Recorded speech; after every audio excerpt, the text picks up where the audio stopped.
가슴이 답답한 드라마가 이제 앞으로 단 2회만 남겨두고 있는데요.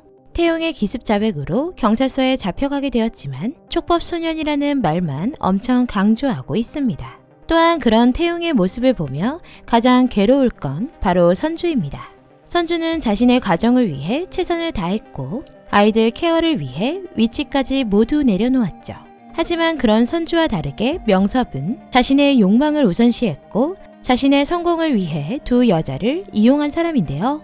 숨겨져 있던 범행 도구가 선주의 웨딩 슈즈 케이스 밑에 숨겨져 있는 것을 보곤 설마 반전으로 선주가 그런 걸까 싶었으나 아들 태용이 위험에 빠지는 걸 절대 원하지 않을 인물입니다. 오히려 자신 대신 누군가 뒤집어 써준다면 좋아할 인물은 딱 한 명인데요. 바로 신명섭. 태용의 자백에도 어딘가 묘한 표정을 지었었죠.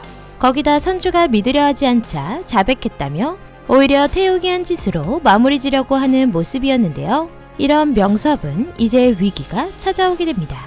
모든 진실을 알고 있던 미라가 눈을 뜨고 시간을 끌기 위해 가둬놨던 강임까지 풀려나게 되었는데요. 두려움에 날카로워진 명섭은 아픈 미라를 찾아가 난동을 피우게 되고 너무도 달라진 모습에 미라는 충격을 받게 됩니다.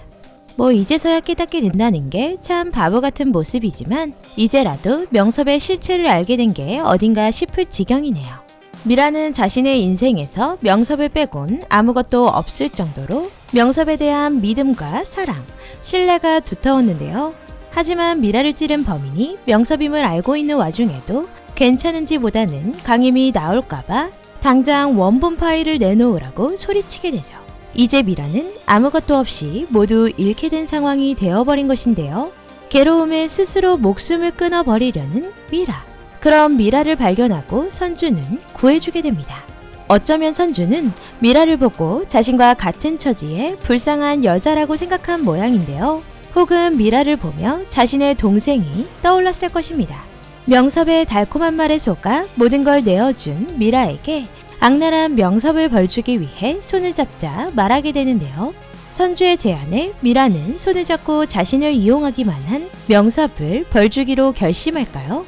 처음 드라마를 보며 드라마 쇼윈도의 최대 피해자는 선주라고 생각이 들었지만 사실상 딸인 태희와 태용인 것 같은데요. 부모의 불륜을 눈으로 확인하는 것도 모자라 하필 태용이 누명을 쓰고 거기다 자백까지 하게 만들어버리고 인생을 나락으로 빠뜨려버렸죠. 비상강은 모든 드라마들에서 아이들은 굳이 범죄에 이용하지 않길 바라고 있는데요. 아무래도 밖으로 노출되어지는 영상 매체다 보니 범행들을 보고 혹시나 나도 저래도 될까? 라는 생각을 하는 아이들이 있을까 겁이 납니다. 그리고 막상 드라마를 즐겁게 보다가도 아이들이 범인이다 싶으면 집중되던 감정이 괜히 싹 사라져버리거든요.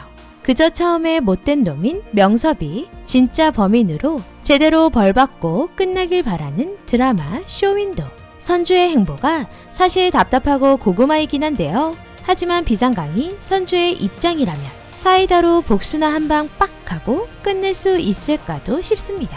막상 자신의 일이라면 답을 알면서도 제대로 풀 수 없는 게 인간이니까요. 앞으로 남은 2회 동안 미라는 정신을 차리고 선주를 돕고 강임은 빨리 복귀해서 제대로 명섭을 한 방 먹이고 그 짓꼴로 살게 만들어버렸으면 좋겠습니다. 행여 태희나 태용이 아빠가 불쌍하다는 마음을 넣을 생각이라면 우린 됐으니까 넣어두세요. 요 근래 드라마를 보며 이렇게까지 화를 낸 적이 없었는데요. 전설의 펜트하우스보다 가슴이 답답했던 드라마는 처음이었습니다. 펜트하우스는 부활이라도 잘했지. 쇼윈도는 부하만 치밀어 오르네요. 화끈한 마무리를 기대하며 드라마 쇼윈도 14회 리뷰 내피셜 마치도록 하겠습니다. 설마 15회에서 또 다른 범인이 나오는 건 아니겠죠? 오늘도 재미있게 보셨다면 좋아요, 구독 부탁드립니다.